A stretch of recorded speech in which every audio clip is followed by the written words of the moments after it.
Okay, recording this video after close of trade Monday 20th September 2010, and I'm going to try and do this video as quickly as possible. Let's see if I can manage it in 3 minutes.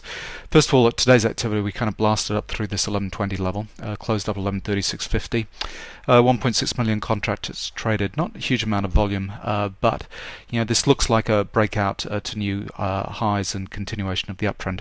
Personally, I don't buy that, but let me show you what I'm seeing. I could be wrong on this call. First of all, the average trade size throughout today was extremely high.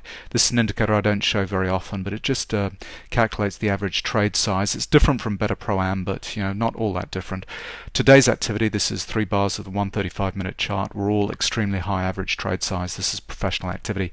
Now, whether they're buying this breakout of this 1120 level, you can see we made this a high and high here. It's like that kind of resistance level. They bought the breakout expecting a lot higher highs in the coming weeks. Who knows? Personally, I think it's kind of profit taking, and I think today's activity with the FOMC at 2:15 Eastern is going to be really important.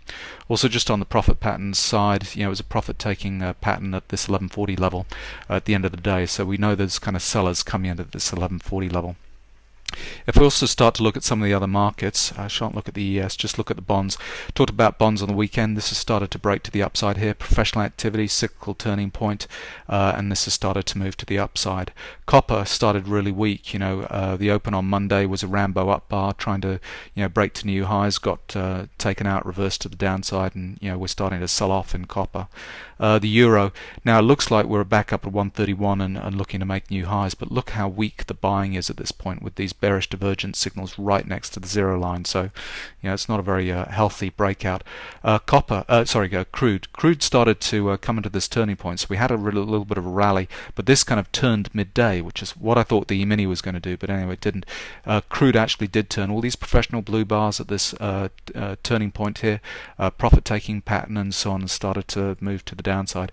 And here's Emini. So Emini kind of broke to new highs. All these professional blue bars up here, quite unusual to see 4 of those on a day in a 40,500 tip bar chart, stopping volume patterns and exhaustion buying at this point here. So personally I think we're going to see a downtrend, but I was wrong with today's general activity.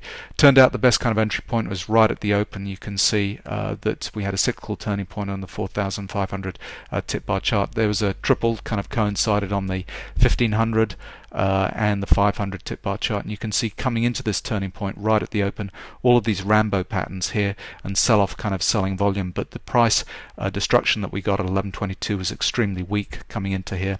We bounced from that level and took off to the upside, so that was kind of the best trade. However, later in the day I was trying to take a reversal trade at this kind of turning point here, and the market just didn't want to break. One of the weaknesses I think of my kind of system and the indicators that I use is that it's looking for reversal points, and when you get kind of runaway activity like we did today, you do get kind of wrong-footed. So good trade in the morning, bad trade kind of mid-morning, and then the market just rocketed to the upside with an end of trend warning signal here, exhaustion kind of volume. Do look out for these exhaustion points here. These are what sets the trend.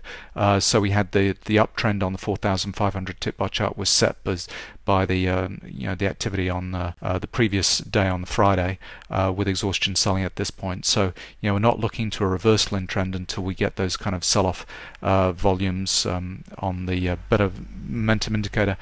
And unfortunately this one didn't happen after this point at this 1130 level. We headed back up to the 1140 level, but we've kind of got very weak kind of activity at the moment coming into that turning point. So there we go. Hopefully that was just over 3 minutes or so. Hope your trading went well on Monday, and good luck on Tuesday. Remember, FOMC at 2:15, so things will get very quiet leading up into that meeting, and then all hell will break loose.